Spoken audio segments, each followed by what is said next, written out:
terme lan mooy les bienfaits du ramadan wala du jeûne sur la santé. li ñu war a njëkk xam wala li ñu war a njëkk fàttali mooy yaramu doomu aadama borom bi mu koy bindee comme am machine bi nga xam ne dafay liggéey. machine buy liggéey day produire rendement waaye dafay produire encore li nga xam ne moom la ñu naan ay déchets di ay poson ay toxines. donc noonu la suñu yaram bi di fonctionner. buñ ko seetloo ginnaaw bu ñu ñëwee àdduna lekk ak naan dafay bokk ci suñuy programme. ci lekk yooyu ñu ngi koy calibrer wala ñu ngi koy subdiviser ci ñetti alimentation yi nga xam ne moom la yaram bi soxla pour mu mën a liggéey correctement li mu war a liggéey ci yaram bi. première catégorie aliments yi moom la ñuy tuddee les protéines, ñii di ko woowee protéine, buñ ko génnee gëstu ñu koy woowee acide aminé. façon ñam yooyu, façon alimentation yooyu moom mooy ñëw nekk socle li nga xam ne moom la yaram bi soxla pour màgg, moom la yaram bi soxla pour am yenn fonctionnalité, moom mooy les protéines. deuxième catégorie aliments yi moom la ñuy naan les glucides, ñu xamee ko nuñ koy woowee suukar de manière générale. lépp li nga xam ne moom mooy énergie, maanaam carburant mu nit ki, moom ci fànnu aliment boobu lay jógee, di glucides yeeg di suukar boobu. ñetteeli aliments yi mooy les acides gras wala les lipides, ñoom tamit dañuy xaw a dugg nekk ci diggante ñaari yi nga xam ne mooy protéines yi ak glucides yi, ñëw nekk en appoint. léeg-léeg bu glucides yi manqué, moom acides gras yi wala lipides yi transformé wu joxe combler suukar boobu, wala mu dem ci côté li nga xam ne mooy protéine pour li nga xam ne moom mooy constitution wu yaram bi. bu ko defee dañuy gis ne que ni weeru koor benn weer la ci fukki weer ak ñaar yi nga xam ne moom la at bi am, nga xam ne daanaka fukki weer ak benn yépp mun nañ ci naan di ci lekk, te xanaa kooru naafila yi, sinon amatul beneen farata bi fi nekk. mu am ci at bi benn weer bi nga xam ne moom la ñuy woor. bienfait bu njëkk bi, maanaam njëriñ bu njëkk bi mooy lan? dina may yaram bi mu taxaw comme oto bu daw ay kilomètres, milliers de kilomètres, ñu ne da nga war a def vidange, mu taxaw commencer réparer, muy daal di purifier li nga xam ne moom mooy yaram bi, di organisme bi. ndaxte bu fekkente ni koor ñu ngi koy def nuñ ko war a defee, loolu la ñuy njëriñ li nga xam ne premier njëriñ bi mooy nekk purification. parce que yaram bi dina taxaw lu toll 10 heures 12 heures selon les saisons, wala lu ko ëpp 14 heures de temps yi nga xam ne lekkuloo naanuloo. donc période boobu catabolisme bi dafay wàññeeku, production toxines yi ak poson yi ci yaram bi dafay wàññeeku, yaram bi am temps réparer li nga xam ne moom moo fi nekkoon ci dégâts ci diiru 11 mois yi nga xam ne moom la ñu weesu. waaye boo leen seetloo aussi ñu bëri ñi nga xam ne dañuy am lu ñuy naan maladie chronique surtout maladie métabolique yi yu mel ni diabète tension wala polyarthrite rhumatoïde li ñuy naan rhumatisme bu weer koor duggee ba yàlla may leen ñu woor ko ba mu jeex dañuy daal di gis ni que ñoom dañuy oyof ci seen yaram diabète bi dinay wàññeeku lu bëri waaye tension bi tamit dinay wàññeeku lu bëri ñi nga xam ne dañoo amoon problème wu yaax yeeg yu demee noonu yooyu tamit dina wàññeeku lu bëri. donc loolu yëpp njëriñ la li nga xam ne koor gi da koy def ci santé bi. mu des nag koor googu nan lañ ko war a organiser wala nan lañ ko war a taxawee ci ginnaaw bi ñu wooree ba pare ñu war a dog bu ko defee ñu xam ne bu koor xasee dugg wala nga jël journée bi nekk dama koy woor tey bu ñu jàpp nekk ni période bi may toog yépp naanuma lekkuma bu ma demee ba dog yooyu dem ko war a rattraper boobu mooy première erreur bi nga xam ne nit ñi dañ koy faral di def. mooy weeru koor dafa am muy apporter sur le plan santé maanaam ci wàllu wér-gu-yaram. loolu leer na. ba ñi nga xam dañu am feebaru suukar feebaru diabète feebaru tension. donc da koy régulariser. tout à fait. donc noonu la ñu gisee tamit ne médecins yi ci àddina bi. réew yu mag yi maanaam yi nga xam ne dañoo développé ci wàllu wér-gu-yaram. dañuy dem ba benn moment sax seen yenn maladie dañ leen di tere lekk diggante waxtu ak waxtu. ñu naan nañu woor diggante maanaam par exemple ñu ne minimum 12 heures de temps boo xam du ñu lekk du ñu naan. te du ñu ay jullit sax ñu ne loolu moo leen mën a faj nañ ko def ñetti yoon ci weer bi wala nangam yoon ci mois beeg yooyu. kon loolu day dëggal li nga xam ne moom nga doon wax ak kon ne kon weeru koor li tax yàlla sant ñu ko. am na leneen lu ci nekk lu wuute maanaam lu bokk te maanaam période bi ñuy xaar rek. wala defaru kese. léegi da nga duggaat ci beneen buntu bu am solo. mooy benn waay joo xam ne dafa sant Njaay. mu xëy woor suba ba ngoon. léegi nag moom ñetti repas yi nga xam ne lekk ko woon ci journée bi yëpp mu bëgg koo dajale lépp. ci benn waxtu bëgg koo lekk. léegi balaa ñuy egg foofu maanaam ki nga xam ne dafay woor. te muy naan moom du xëdd. léegi ñàkk xëdd boobu aussi. yan conséquences la mun a maanaam def ci yaramam. balaa ñuy ñëw ci ki nga xam ne tam dafay bëgg a dajale ñi nga xam ne yëpp lekk ko woon ci journée bi bokk koo jël benn yoon ci benn wax. da nga wax ju am solo ci ay sociétés savantes yi nga xam ne mun nañ leen tudd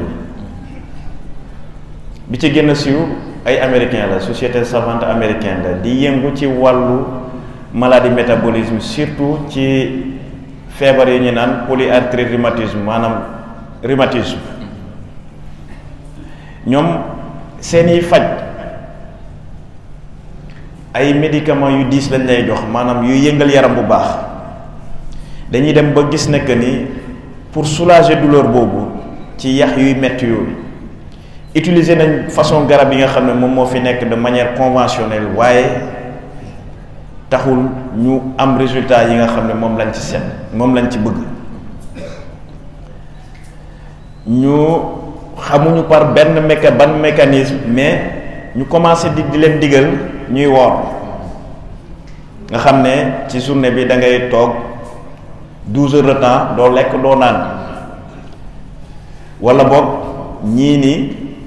doo lekk lépp li nga xam ne ñam la doo ko lekk mais da ngay naan rek pendant 3 mois ñu gis ne que ni ñoom seeni feebaru oom yeeg yax yuy metti yooyu mu am li nga xam ne plus de 50% da cee wàññeeku pour wax lan rek li imaam doon wax ci njëriñu koor gi ci santé ak ci ñi nga xam ne sax du ñu ay jullit ñoom ñoo dem ba egg fii nii sakantuma ñun ñi nga xam ne ay jullit lañ ñu war a gën a mun a joxe considération ci li nga xam ne moom mooy koor gi mu ciy farata bi ak ci bi nga xam ne mooy bu naafila bi ñu ñëw nag ci laajam bi nga xam ne moom la laaj nga xam ne ñi nga xam ne dañuy xëy di woor te dañuy bëgg di ndog di xëdd. ñu wax ne bu dee habitude la habitude boobu war nañ ko mun a corriger nekkul li nga xam ne moom la santé digle nekkul tamit li nga xam ne moo gën ci ki nga xam ne moo koy def mu xam ko walla mu ñàkk koo xam du li gën ci moom. ñu jël exemple nga reer diggante 22h ba 23h nga lekk nga naan nga daal di dem tëdd nelaw ba fajar avant heure xëdd walla heure xëdd ñu yeel nga ne du ma xëdd du ma lekk du ma naan nga continuer noonu dugg ci koor gi ba 19h boo leen defee calcul bi di nga gis ne toog nga lu toll 18h wala 19h wala 20h de temps li nga xam ne lekkuloo naanuloo parce que yaa ngi dog 19h 20h moins yaa ngi reer 22h muy 3h de temps li ci des yëpp nga ne léegi da nga koy woor parce que 22h dem nga tëddi ñu yeel a xëdd nga ne du ma xëdd bu ko defee yaa ngi dugal sa organisme sa yaram ci circuit bi nga xam ne du circuit normal yaa ngi koy dugal ci circuit bi nga xam ne yaa ngi wàññi loxam pour mu jox la li nga xam ne yow joxoo ko bu ko defee yow xëy nga période nelaw bi yëpp guddi gi yëpp lekkuloo naanuloo yaram bi soxla na suukar soxla na protéine soxla na lipide soxla na ndox loolu yëpp joxoo ko ci dara nga xëy nga dugg ci koor nga ne doo lekk doo naan doo am suukar doo lekk suukar doo lekk protéine doo lekk lipide doo naan ndox yaa ngi yóbbale organisme boobu en fin de journée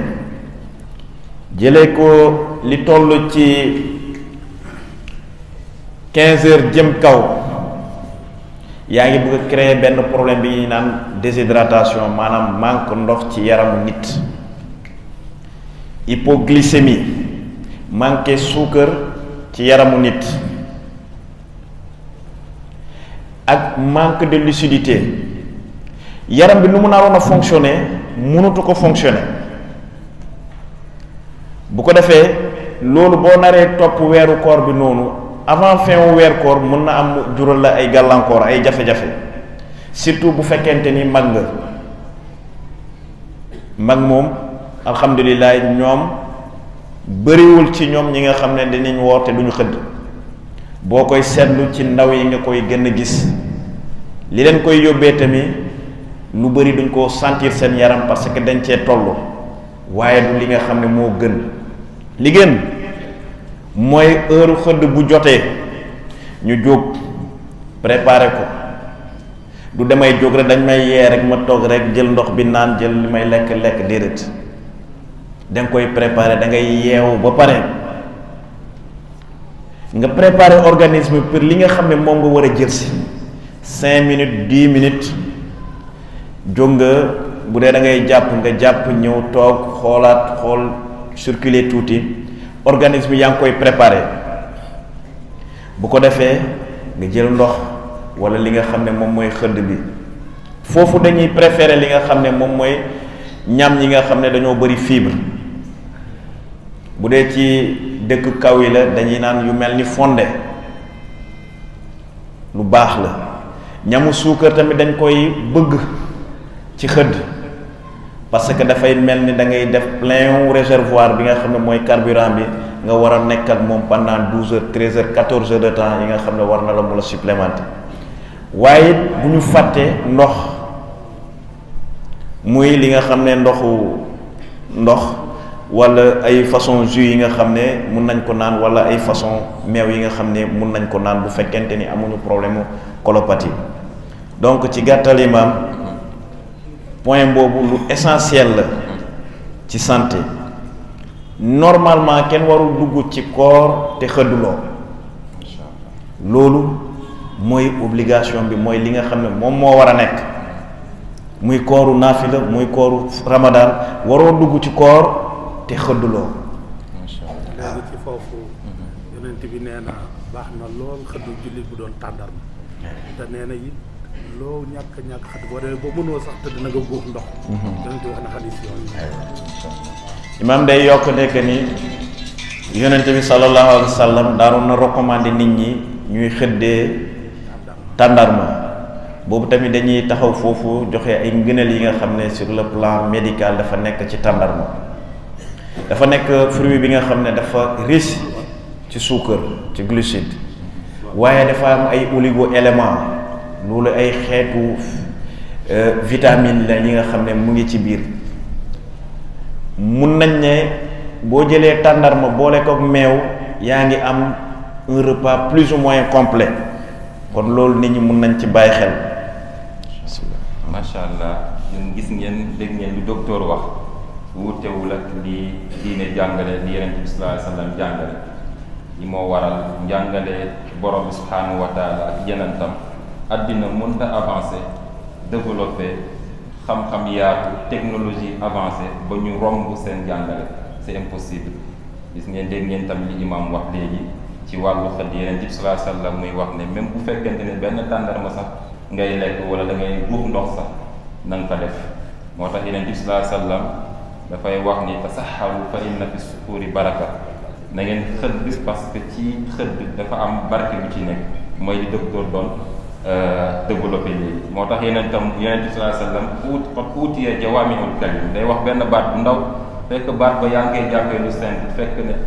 jàngale addina bi ci biir ak scientifiquement lépp ñu ngi ko tënk ci biir. beneen bi moom mooy Yonent bi sallallahu alayhi wa sallam mi wax ci beneen xadis boo xam ni muslim moo ko solo, bu njëkk bi Buxaari ak muslim la, muy wax ni li wuute suñu koor ñun ak ahlul kitab, les gens du livre, mooy li nga xam ne moom mooy xëdd li ñu doon wax léegi nii.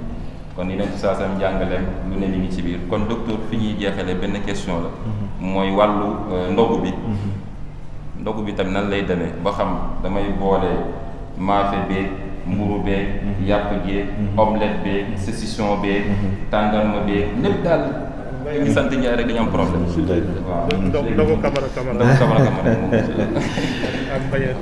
waaw foofu de moom daanaka problème bu bëree mu ngi foofu, problème bu rëy rëy,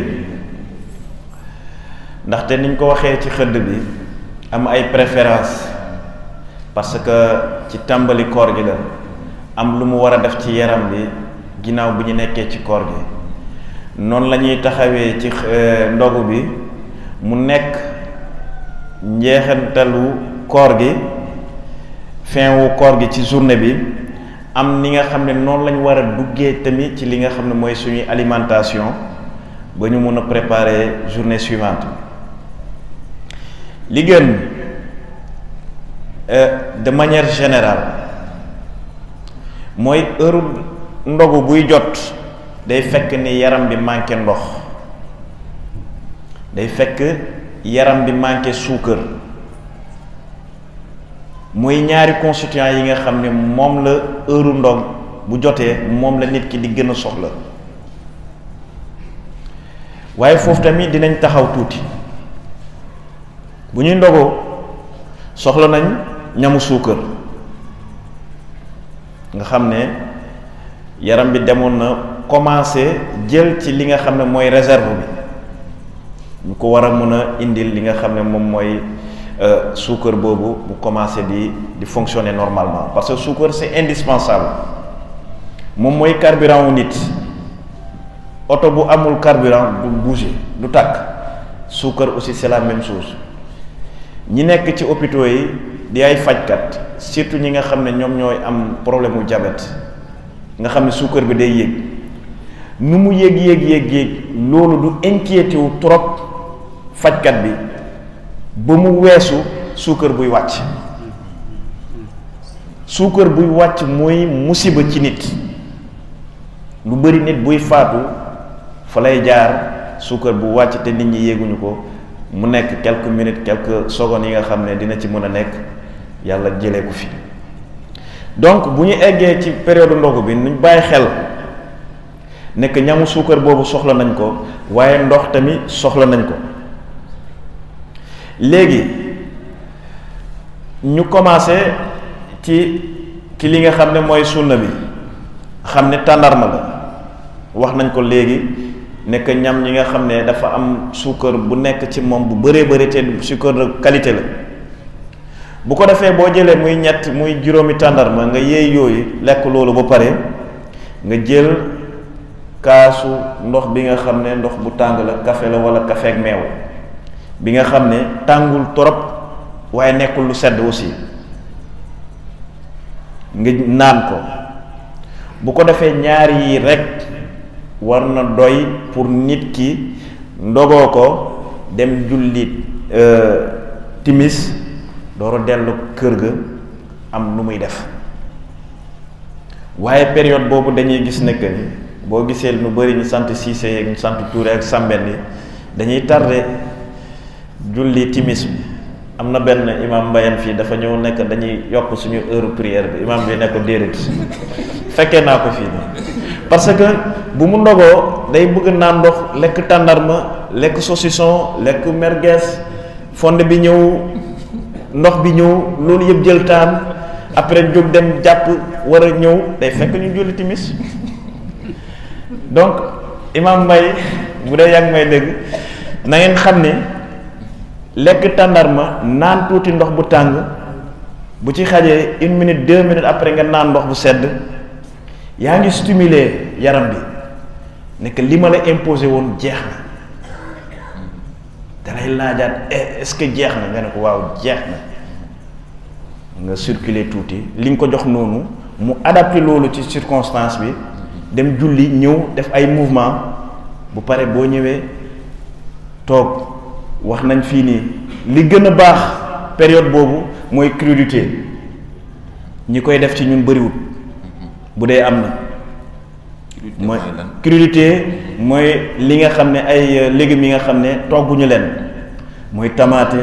concombre salade fekkee jagasewoo diwlin amul leneen li nga xam ne matière grasse la li nga xam ne moo ci rax nga jël loolu yaa ngi préparé bu fekkente ni ñi nga xam ne ci wàllu nutrition la ñuy yëngu mu ngi mel ni entrée nga xam ne da nga war a ñëw julli ci jàkk bi foo kenn ñëw ubbi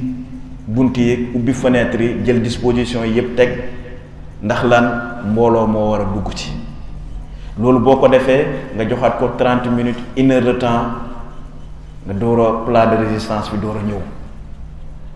lan mooy plat de résistance. plat de résistance bi mooy bu dee suñuy jamono wala suñuy réew yi la dañuy naan mooy ceebu jën yeeg ceebu ginaar yeeg soos yeeg li nga xam ne lu dëgër la wala cere donc normalement noonu lañ ko war a defee bu ko defee di nga amaat temps avant julli naafila bi julli gee nga dellu si waat waaye li tax lu bëri dañuy repousser reer bi parce que boo xëddee boo ndogoo ba pare rek yaa ngi ciy teg li nga xam ne moom lañ fi expliqué yépp saucisson yeeg mburu pain au lait yeeg demee boisson yeeg tout loolu yëpp boo ko defee amatoo temps pour lekk leneen boo deful ndànk yaa ngi lekk côté 23h minuit wala 1h du matin nga xam ne loolu foofu tamit boo fa lekkee ak 5h du matin day xaw a gàtt li nga xam ne li nga lekk mun na bañ a digérer woo nga commencé am li nga xam ne moom la ñuy naan embarras gastrique biir buy metti wala buy am ay ballonnement wala ay reflux yi nga xam ne boo yeewoo le matin sax doo xiif pour mën a lekk dara donc dafay nekk timing bi nga xam ne dañ ci war a yar suñu bopp xam ko xam aliment bu nekk lan mooy njëriñam ak ban temps la war a durer ci yaram bi pour que ñu mën a tegaat ci leneen bu ko defee ñu yemale kii fii nii di leen xamal rek nekk lii dinay continuer mun na am yeneen docteur ci yeneen spécialité yu aussi ñëw parce que bëgg nañ fi indi ay dentistes yi nga xam ne dinañ mun a wax suñuy hygiène dentaire naka lay demee. dañ leen di faral di fàtte consultation dentaire du ma dem gis dentaire lu dul sama bëñ di metti alors que du yoon yeneen spécialité yi nga xam ne ñii seeni spécialité tension la cancer la wala diabète la wala affaire anesthésie la wala réanimation yu demee noonu yëpp bu ñu amee temps dinañ leen indi ñu gën a jàpp ci waxtaan bi pour que mbooloo bi gën a comprendre li nga xam ne moom mooy santé wu yaramam. macha allah jazakallahu xayran docteur lii leer na nañ incha allah question bu mujj mais pour aljuma bi di ñëw lañ koy lancé. waaw mooy que ni dama la ñuy tooj nag. yéen docteurs yi am ngeen fit bu rëy. mooy yàlla ne nañ woor ngeen xool benn waaye bés yàgg ngeen ne ko yow mënuloo woor léegi loolu foo leen ko teg. aljuma bi di ñëw incha allah ngeen di si réponse. incha allah asalaamaaleykum wa rahmatulah. waaleykum salaam wa rahmatulah.